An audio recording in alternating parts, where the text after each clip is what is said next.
I knew that I'd need to get my CV resume in order, so I set aside some time to tackle that this month and get it updated and revamped. Yeah, so my career break is to help me find my purpose in life. And I plan to do that by exposing myself to as many different things as possible, and by being open to certain opportunities. And one of the things that came up was a philosophy cafe. So the School of Philosophy and Economics, that I stumbled across an advert on Facebook for a Friday night philosophy cafe. And it's never been something I've been interested in. I've never considered myself a philosopher. I'm not Plato. But the advert just really spoke to me. I think it said something like, philosophy aims to set you free, free from pressures and worries, free from limiting ways of thinking, free to grow and be yourself. So yeah, I thought, well, that sounded great. And also some of the content, it says that it draws on sources of wisdom from East and West, past and present, and taken from their practical philosophy course. So I thought, do you know what, that sounds pretty interesting. It's free. I've got the time, so I'm just going to go along and see what it's like. I'll probably just sit in the background and not say anything and just let the real philosophers say some stuff. But actually, it's been great. It's been a great asset to my repertoire. I actually found myself engaging. So philosophy is not for people with fancy degrees or high thinkers or anything like that. It's for everybody. Philosophy is the pursuit of wisdom. So it's for people who, are going to discuss things. And I actually found myself engaging and enjoying being part of that community. So yeah, really enjoying it.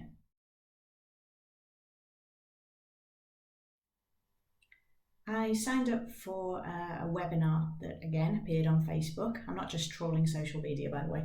And it was from a company called She Dreams of Alpine.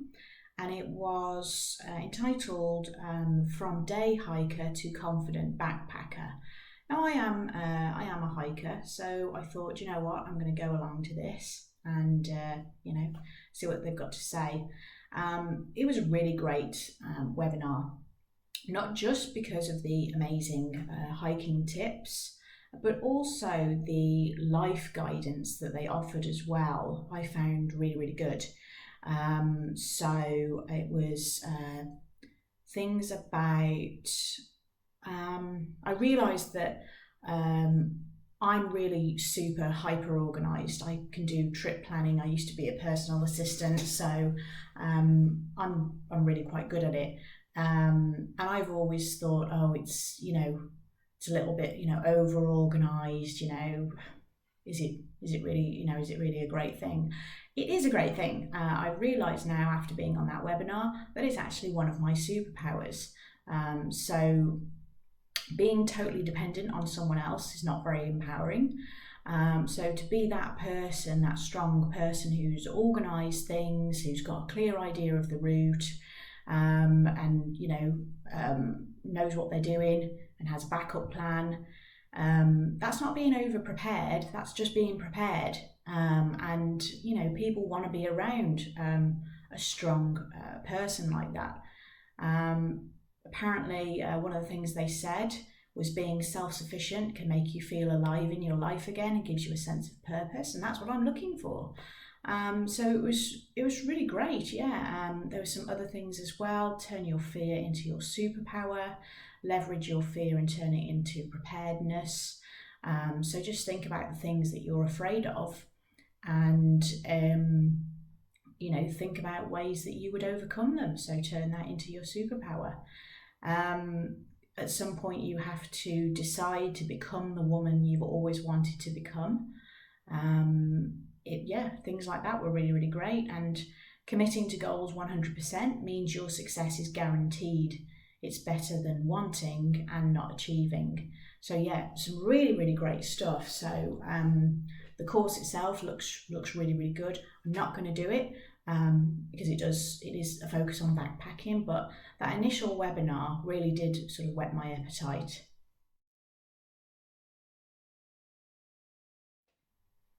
So I'm doing some really great things during my career break, and they'll come a bit later on in the video. But it's not all sunshine and roses. Unfortunately, May was fraught with unexpected challenges. So the day before I started my career break, so my last paycheck, my landlord notified me that my rent would increase by £100 a month and my car insurance increased by £300 a year. And a few days before my planned trip to Sri Lanka, for which I'd already checked the Sri Lanka immigration website and obtained and paid for an ETA, an electronic travel authorization for travel, by chance I happened to check it again and found to my horror that they were now no longer accepting the ETA. All visitors now required an e-visa to enter the country, which was again yet more money. And there were many more. So this kind of all happened around the same sort of time. So that happened.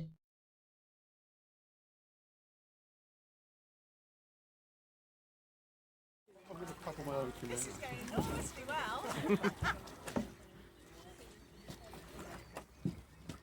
I did the Ironbridge Gorge Walking Festival. This was amazing. I got to have a go in a coracle. I got to explore the ruins of Build Wasabi, see Benthall Hall, and do lots of exploring in the gorge, and the views there are incredible. And the free yearly walking festival with 63 different walks to choose from is a great way to experience it. I do the festival most years. This year I did 8 walks focused on things I wanted to see or experience, and I got my first ever 25-mile achievement medal. I actually clocked 44 miles, so maybe next year I'll go for my 50-mile medal. Following the walking festival at Ironbridge Gorge, I actually hightailed it up to the Lake District to go and join DG Outdoors for a group hike up Helvellyn. This was, I thought, quite challenging. We started from Swirls car park and it was pretty much straight up. But to be honest, the group was incredible and we all did it. Great event. I flew to Sri Lanka, but my trip admittedly had a rocky start when the tour guide failed to meet me at the airport due to some miscommunications by the UK operator. I was quite frantic as additionally my phone was not able to make international calls, so I couldn't call the emergency number for help, so I was all alone in an unfamiliar country. I had to resolve this myself with a little help from a friend and take a very big risk on my personal safety. But I'm happy to say it did pay off and my holiday was absolutely wonderful, filled with unique experiences, and the local tour operator in Sri Lanka was absolutely fantastic. And I'm really happy that I chose to celebrate my big birthday in Sri Lanka. It was fabulous.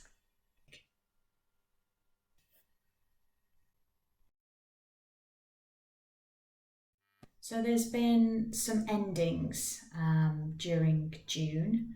So I'm just going to get those out of the way now before we focus on the fun stuff a bit later on. So there's been some good endings and some not so good endings. This has been quite a worrisome month. There was lots of money spending plus an ordeal. And there's also I've got some concerns about what comes next and what to do if I don't manage to secure a seasonal job. A positive end. June saw the end of an ordeal that's been weighing heavily on me for the last 15 months. So I can finally start to heal and look to the future. And not so good. I swim and go to a leisure centre, which is actually, I think of it as my happy place. It's got a jacuzzi and a sauna, and the community is lovely there. And I actually learned to swim there just 3 years ago. So yeah, unfortunately, they have had to put their fees up quite a bit, and I have thought about it, and I feel I can no longer justify it to myself. So I'm actually going to let that lapse in July, and I will just figure out my next move after that. It just goes to show that even when you make plans, sometimes they can go adrift. My plans to volunteer at the Jazz and Blues Festival went awry when I wasn't actually required. But I did find myself manning a kids' arts and craft tent at a community show, oddly. I had a fabulous day at the British Wild Food Festival at Hawkston Park in Shropshire. This was a very personal journey for me. I thoroughly enjoyed the fruits of nature's pantry and learning from the experts, including wild chocolate tasting with crushed raspberry or sticky willy cleaver flavour, or even fermented wild garlic flavour. I went on a beginner's foraging walk. Brunch then consisted of daisies, yarrow, plantain and lady smock. There was a surprise visit from Will the Hawk, then a great spirit tasting experience before a medicinal herb walk to see out the day, including elderflower and yarrow tea and nettle seed cake. I feel absolutely invigorated by the taste and discovery journey I've just been on. I completed an 8-mile wellness walk for Diabetes UK around the lovely sights of Cardiff with a great walking buddy, after first visiting London to watch an exhilarating performance by Yamato drummers of Japan. I discovered sculptures in Butte Park and the Animal Wall. I mooched in arcades and just generally soaked up the Cardiff vibe. Then I made my way to mid Wales to visit the seaside at Aberystwyth, watch red kite feeding and have lots more fab food with good friends. Even had a cookery lesson on how to use a pasta maker and roller and made keema lamb samosas. We did lots of walking in the sunshine to recharge my energy at Gilfrach Natural Reserve.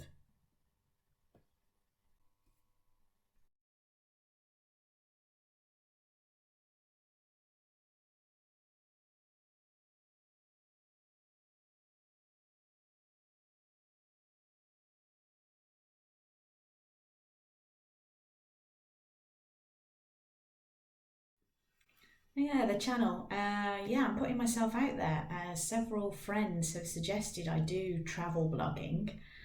Honestly, I can't imagine who would want to watch my videos, but I've decided to float my first ever YouTube channel, Wanderlust Journey of Discovery, with my flagship video of my latest trip to Sri Lanka. So let's just see how it goes.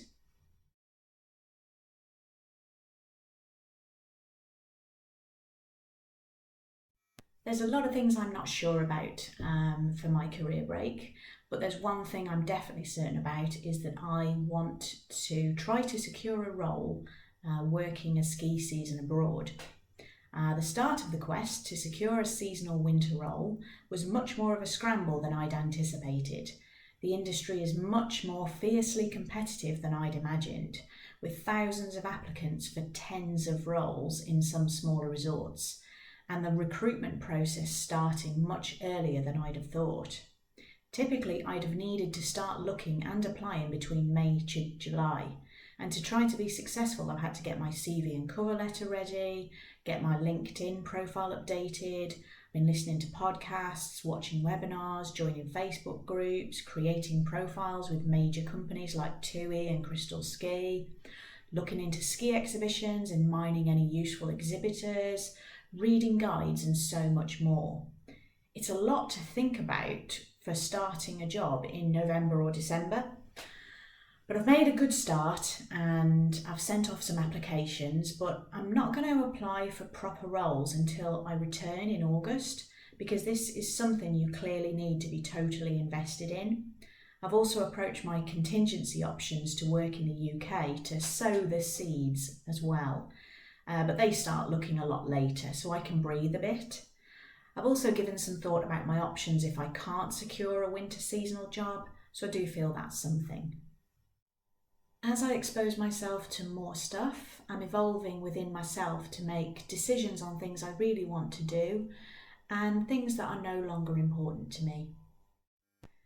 I've had to do lots of arranging this month for an exciting, spontaneous, and unfortunately expensive opportunity that has come up.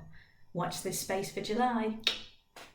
This month has been exhausting. How did I ever squeeze work into this as well?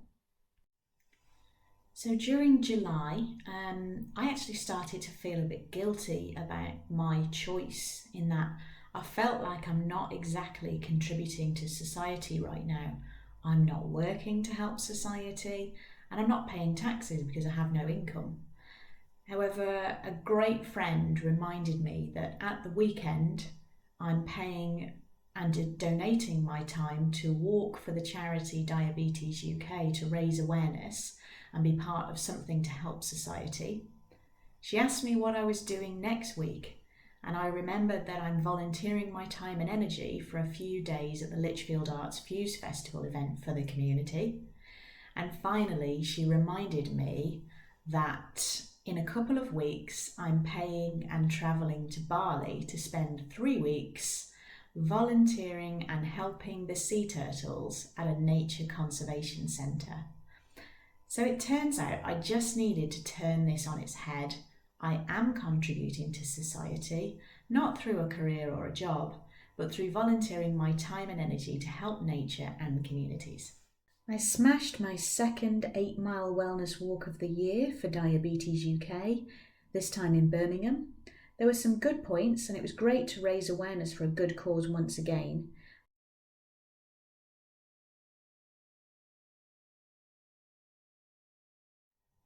I heard the devastating news that after nearly 4 years of training, my pole fitness club is closing its doors.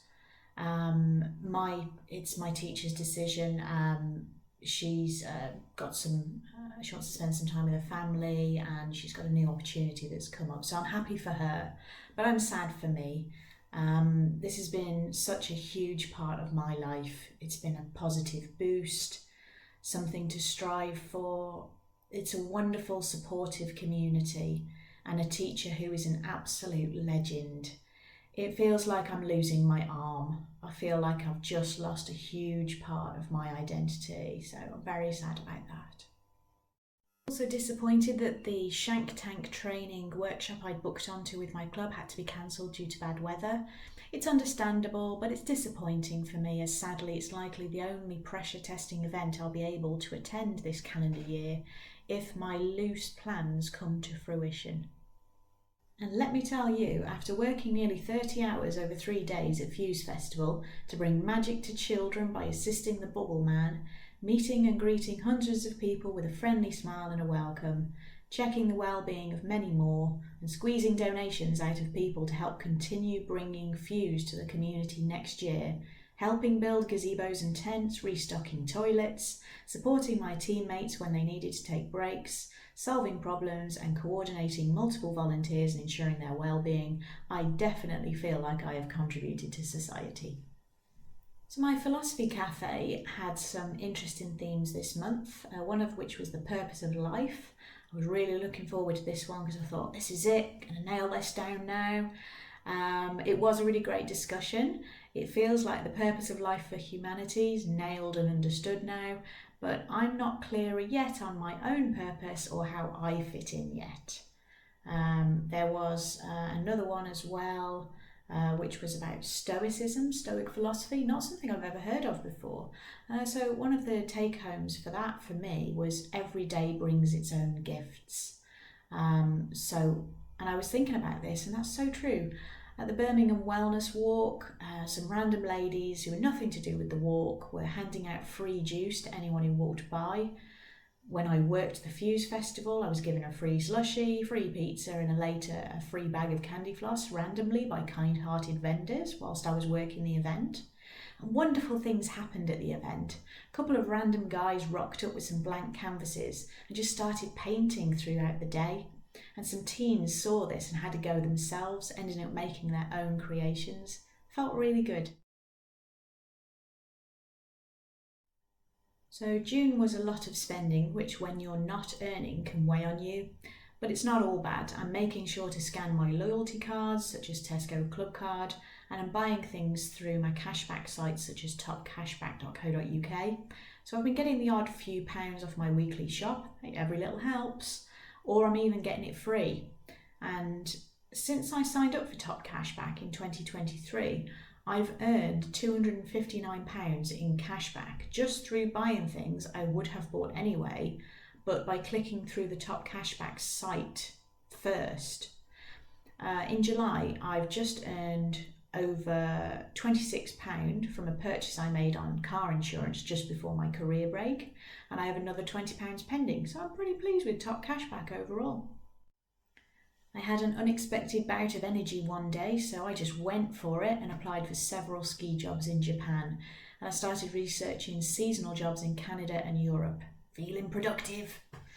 I am facing some challenges with my plan to work a ski season due to Brexit and the ease of being able to work in the EU having now gone, but I'll persevere for now.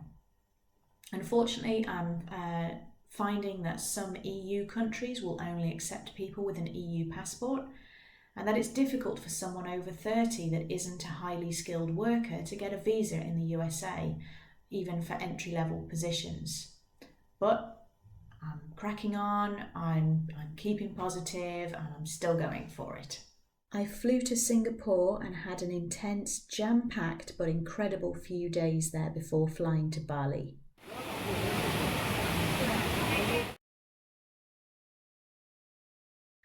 If you want to see more about my adventures in Singapore, watch the video.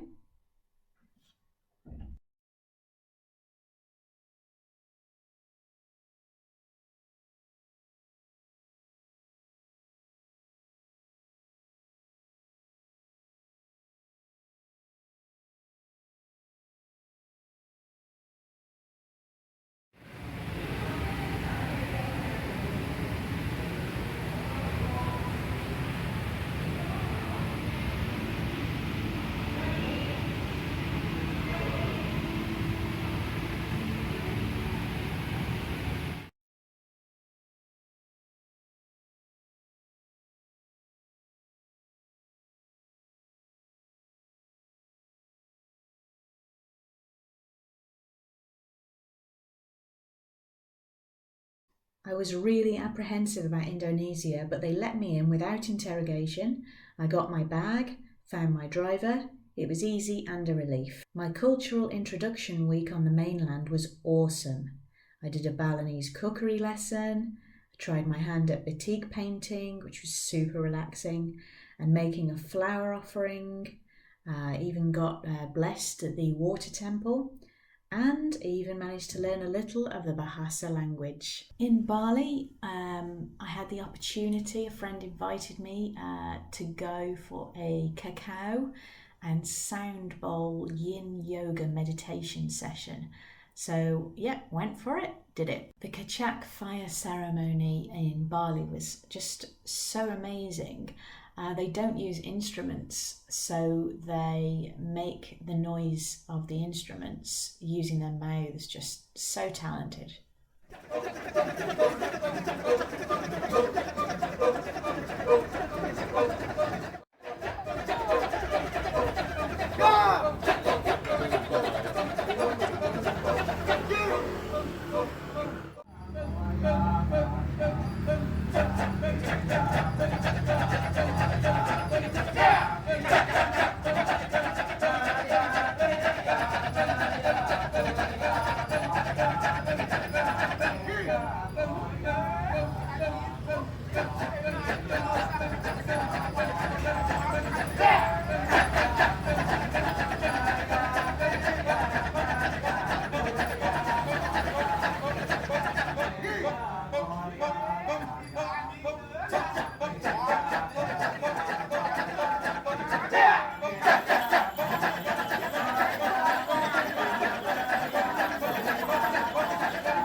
led my first ever group tour to local waterfalls.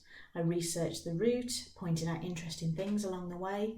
6 went and 6 came back unharmed, so I consider that to be a good day. Then I arranged for us all, as part of the tour, to go into Ubud to eat art and do some souvenir shopping. I had some great feedback. Could this be my possible life purpose?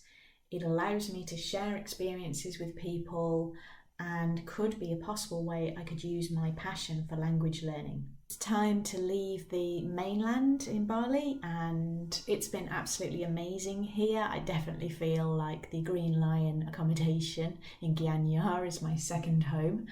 But it's time to do what I really came here for, and I got the ferry over to Nusa Penida Island, another island in Bali, where I would do 2 weeks on a volunteer sea turtle conservation program.